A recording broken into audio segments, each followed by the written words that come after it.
경제를 잘 알지 못한다는 지적이 나오는데 거기에 대해서 어떻게 생각하세요? 필요한 부분들 우리 전문가들과 함께 상의해서 그렇게 진행을 해오고 있습니다.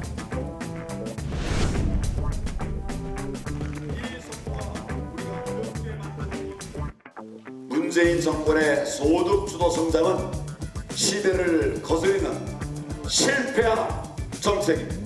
국부 경제에서 민부 경제로 전환해야 합니다. 국가가 아니라 국민이 부자가 되어야 합니다.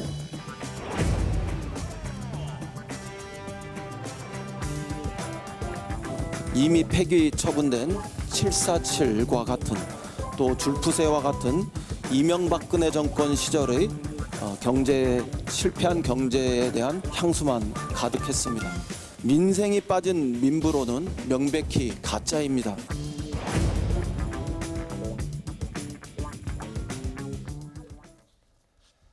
네, 황교안 대표는 형 정부의 문재인 정부의 소득 주도 성장이 저성장과 소득 격차 악화 등 한국 경제를 총체적 위기에 빠뜨렸다고 이렇게 주장하면서 이 민부론을 얘기했습니다.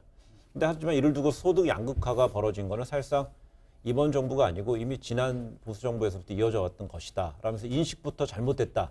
이런 비판을 좀 강하게 하는 여론도 있습니다. 이거 어떻게 봐야 될까요? 조금 전에 영상에 나온 그 다른 당 평가는 여기서 다시 되풀이 안 하겠고 짧게 두 개만 말씀드리면 김두관 의원이 나섰습니다. 네. 민부로는 원래 내 건데 용어부터가 2006년부터 내가 쓴 건데 왜 지금 도둑질해 가냐 이 이야기를 제기를 했고요. 그 확인 안 한 건가요?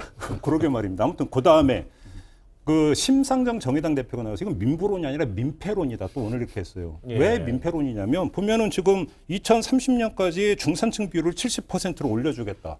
그다음에 1인당 국민소득 5만 달러 한다고 하면서 무슨 얘기가 있냐면 최저임금 동결하겠다.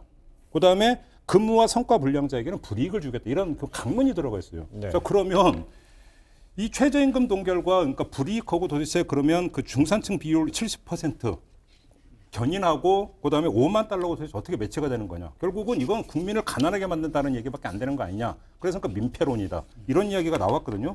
이런 점에서 본다면 뭔가 충돌, 총론과 강론이 항상 어떤 어깃장이 날 때가 종종 있는데 문재인 정부의 최저임금의 가파른 상승 속도에 대해서 비판하는 건 좋은데 거기에 몰두를 하다 보니까 뭔가 구성의 모순에 빠져버린 측면도 분명히 있다. 이것만 좀 말씀드리겠습니다. 예, 지금 이제 이 경제 정책이라는 게 사실은 전 세계적으로 중도로 수렴하고 있어요. 사실은 좌회 정책, 우회 정책이 다 섞여 있기 때문에.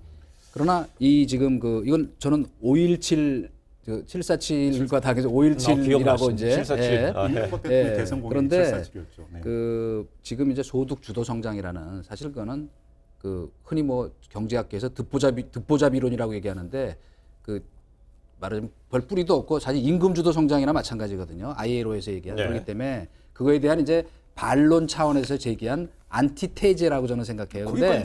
그런데 조금 제가 이제 섭섭하게 들을지 모르지만 조금 더 다듬어야겠다. 왜냐하면 논리적으로 단순히 시장의 기능이나 어떤 민간의 소득주도 경제 활성화에 대한 이 창의적인 민관의 역할이나 이런 것들을 강조하는 건 좋은데 그 부분들의 사다리가 조금 아직 아직 얼마 안 됐으니까 그래서 저는 오히려 그것보다는 발표하는 퍼포먼스, 신 스티브 잡스라고 황 스티브 잡스 그게 오히려 그래도 참신하게 보였다 그런 생각이에요. 청바지에 까만 옷 입고 나오지 왜 또 저렇게? 청바지까지는 아직 안 입으신 건데 머리 깎은 김에 그런